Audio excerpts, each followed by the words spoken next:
ជីវិតខ្ញុំមួយណណាកំណត់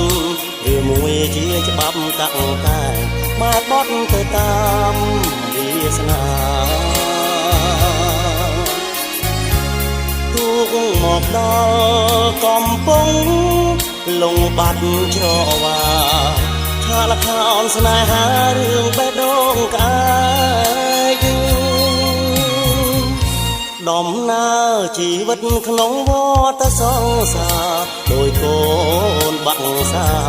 ហាកាត់បុព្វតាពីយុគងងឹតឋាននរុងអើជ័យ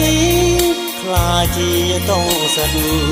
អប្សរដួងចិត្តប្រែជាកាកៃ